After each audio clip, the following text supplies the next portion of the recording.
গ্রামের ভাঙ্গা রাস্তাতে যাইতেছেন কেন? আরে আমার তো ড্রাইভিং লাইসেন্স নাই, রাস্তা দিয়ে গাড়ি চালায় গেলে পুলিশে ধরবো। আপনি কি গাড়ি চালিয়ে যাইতেছেন? ওই হইলো আর কি। আর গ্রামের রাস্তা দিয়ে তো আমি বুদ্ধি করে নিয়েছি, কারণ শহরের রাস্তা দিয়ে গেলে মানুষজন থাকবো, গ্রামের রাস্তায় মানুষ থাকার কোনো সম্ভাবনাই নাই। আমার পুরা বিশ্বাস আছে। ফেরত এখন কি করবো? ছোটকাল থেকে চুরি করি, অনেকবারই মন ধরা খাইছি। আমার লিগে নতুন কিছু না, কাউরে দেখে ভয় পাই নাকি। আস্তে কইরা গাড়ি থেকে নাই মা, আর জোর কইরা মাপ চেয়ে যামুগা। গ্রামের মানুষ সহজ সরল আমাকে মাপ করে দিবে। আমি কিন্তু জানি না বাবা, বারশনপুর বাবা, আপনিই পারেন আমাকে এই কালো জাদু থেকে বাঁচাইতে। কি এর ভার্সন ভোর বাবা? কিন্তু ওর গেটআপ থেকে তো বাবা কম, সুর বেশি মনে হয়।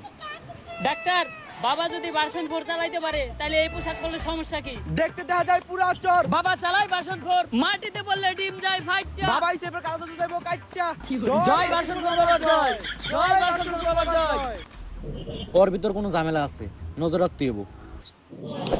ভার্সন 4 বাবা হারবার গ্রামটা পুরা বাবার আলায় আলোকিত হয়ে গেছে। সূর্য তালে বাল ফালাইছে।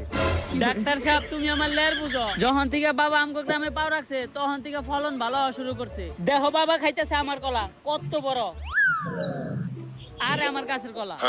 বাবা হার পর আমার পেটের ব্যথাটা ভালো হয়ে গেছে গা। পেটের ব্যথা ভালো হইব না? পেটের ব্যথা লাগে তো কালকে তোর আমি ওষুধ দিলাম। অসুখ হলে তো তোমার ওষুধ খালি একটাই, না পাইসটা। কলেরা হইলো না পাইসটা, ডায়রিয়া হইলো না পাইসটা, আবার ক্যান্সার হইলো না পাইসটা। এডি সবই বাবা বাসন ভরে চমৎকার। কেন কই আছো? আমার মেয়ে রুদিনা তো ফিরে আইছে। দেখছো ডাক্তার, আমি কইছিলাম না বাবা অনেক শক্তিশালী। এই প্রথম কে ওই জঙ্গল থেকে ফিরে আইছে। আরে ফিরাইবো না, আমি তো ঢুইকেই বুঝছি এই জায়গায় কোনো ঝামেলা আছে, তাই দুয়া পরে একটা ফু দিয়া দিছি, সব ঠিক হয়ে গেছে গা।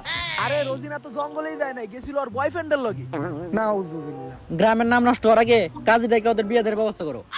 আমি গরিব মানুষ, এই সময় কাজের এত খরচ আমি কই পামু? আরে অস্থির হওয়ার দরকার নাই, কাজী তো আমাকে বসেই। এই কি কর, কি এর কাজে আমি? আরে বস, কলার রুটি আর কয়দিন? বিয়েরা হইলেই দেশ মুরগি জব দিব। একটা রান আপনার, আরেকটা রান আমার। আরে বিয়া পড়ানোর লেগে আবার কাজী আনতে হইব, কাজী তো তোমাকে সামনেই আছে। বিয়া পড়া মুখ খরচ নিমু না, খালি পোলা লগে একটা রাত দিবা, ভোর লাগে ভাই তুমি। কিন্তু দেখে তো মনে হয় না তুই বিয়ে পড়াতে পারবি। তোরেও তো দেখা মনে হয় না যে তুই কি ইচ্ছা করতে পারো। আর আমার বিয়া পড়ানো সম্বন্ধে তোমাকে ধারণাই নাই। আমি বাংলাদেশে বইয়া শ্রীলঙ্কার মেয়েগুলোকে বিয়া করাই দিব। কেমনে? আরে ইমুতে এমরাত থেকে কবুল কইব পুলাই, ওমরাত থেকে কবুল কইব মাইয়া, বিয়া কনফার্ম। তাইলে দোয়া করবেন না? হ্যাঁ, মনে মনে। বাবা সবই বুঝলাম, বিয়া নয় মতো হইব, কিন্তু বাচ্চা হইব কেমনে? ওইটা গোপনে। তাইলে চল যাইয়া বিয়াটা পরে আসি। বস, আপনি তো নামাজ পড়েন না, টুপি পেলেন কোনে? হেই, প্রতি শুক্রবার এই নামাজ পড়ি আমি। হ বুঝছি, জিলাপির লিগে যান। আরে কেডা জিলাপি লেগে যায়, নামাজ শেষে সবার আগে আমি মসজিদ থেকে বাইরে। ও বস, তাইলে বুঝছি জুতা। এই, এটি ভালো লাগে না। এই, চলো চলো তাড়াতাড়ি বিয়াটা পরে আই।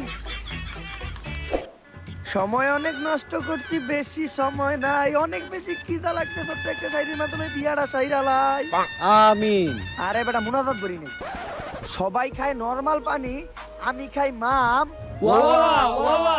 সবাই খায় নরমাল পানি, আমি খাই মাম। আলহামদুলিল্লাহ, বিয়ে হয়ে গেছে কনফার্ম। তো তুমি নিজ ইচ্ছায় বিয়ে করতেছো, বলো কবুল? কবুল।